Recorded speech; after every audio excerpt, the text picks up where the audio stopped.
Even now, 10 plus years into running my current business, my mom still asks me every week when I call home, "Hey, is your business doing all right?" As in, "Are you sure you're not about to go out of business yet?"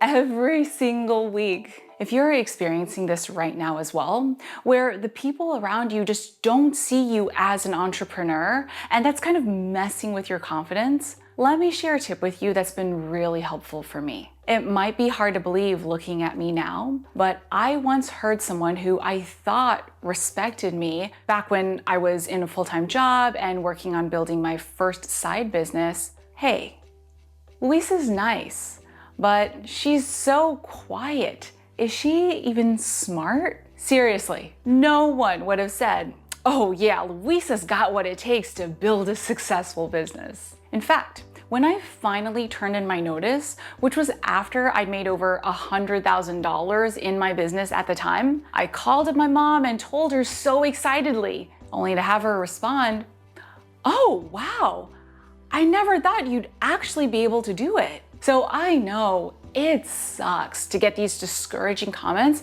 from the people who should support you the most, but you can't really blame them because until you've actually done something, you don't yet have the proof that you can do it. So to your friends and family, it might feel like you're risking a great job with benefits and stability for a pipe dream. In fact, I was inspired to create this video based off a comment by channel viewer Vincent. Hey Vincent. His entire family works traditional 9-to-5s. So as an entrepreneur, he feels like the black sheep of the family. When you're doing something different, it's often harder for your loved ones to be excited and supportive about it because they don't and they can't understand. But here's the thing. The only way that you will know if you can make that leap is if you give it a go. But if no one around you believes in you, that's where tip number 1 comes in. You have to believe in you. Essentially, you are stepping in to validate and support yourself so you can give yourself time to get that proof for the other people in your life. But I know it can feel really tempting to slip into a bitter place about this. Like, how can you not believe in me? Don't you want the best for me? The reality is, they probably do want the best for you, but their definition of best might just not match yours. For example, my mom always tells me, "Don't go out after 5 p.m. in New York City. It's dangerous." But if you've ever been to New York, you know the shows and restaurants at night are some of the best things about this city. But my mom's definition of the best for me is to be safe. And you know what? That's likely your loved one's priority for you too.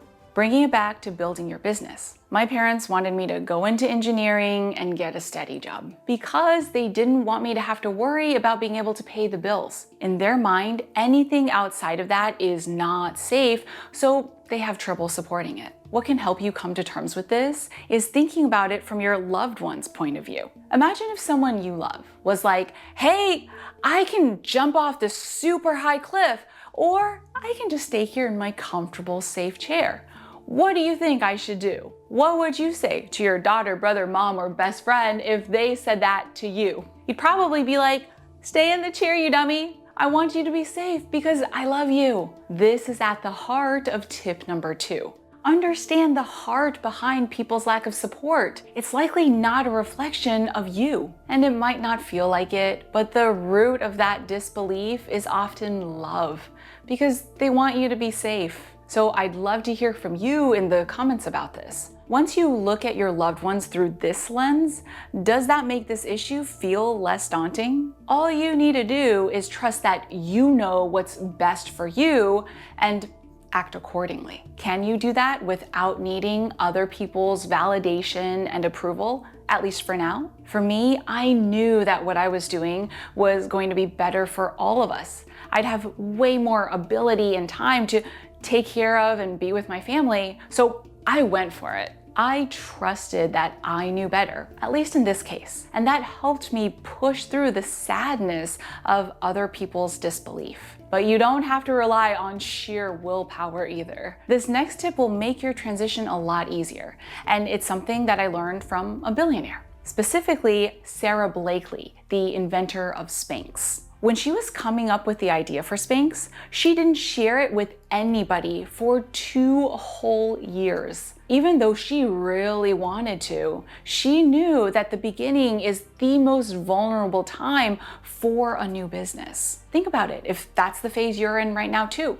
Let's say you share your idea because you're so excited about it with one of your best friends, but they immediately put it down, either out of protectiveness like we talked about earlier, or maybe even a little bit of jealousy. Chances are that if this happens a few more times, you might start believing your friends over yourself, right? That's why tip number 3 is protect your baby business. Often that means keeping your business idea and dreams to yourself, especially in the beginning when they are the most vulnerable. For example, for me, I stopped talking about my business to my parents for years because they never had anything positive to say. So after each call, I would find myself really demotivated to keep going. One day, I finally decided, I don't need this.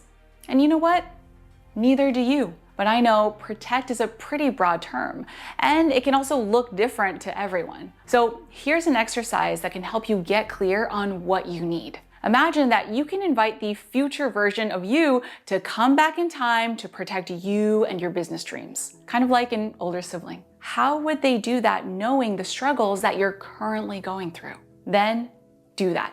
This is essentially another version of trusting yourself, but I find it easier to do when you're thinking about an older version of you, because that's also the version of you that has your best interest in mind and is going to benefit the most. So high five to that. But at the same time, I know it can also feel exhausting to always have to rely on yourself. The truth is, most of us do need some sort of support system that can encourage us. In fact, that sense of connection is actually one of the main pillars in Maslow's hierarchy of needs, right after food, water, and safety. So if you can't find that organically within your network, I'm just gonna say it.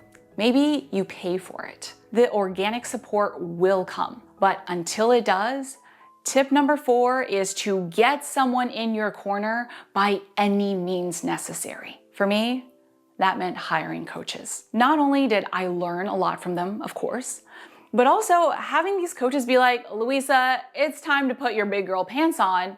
Honestly, I needed it in the beginning. Plus, because I had invested money for their advice, I was not gonna ignore it. Now, a super important note, especially for my awesome regular viewers of this channel who know Steven and might be thinking, what about Steven? Is he chopped liver? To be clear, Steven has always been very supportive, but it just so happened that he was also the one person I didn't believe. In my mind, it was kind of like, you're my husband, you kind of have to say that. So it wasn't the support that I needed. I'm mentioning this because this might be the case for you too, where you do have one person in your corner, but the kind of support or motivation they're giving just isn't helpful. So it's your job to determine what kind of support you need. And if you can't find it, use your money, if you can, to get it. But I would also love to hear from you. What is one takeaway you are going to use from this video to start making your business journey feel more enjoyable and supported? Let me know in the comments.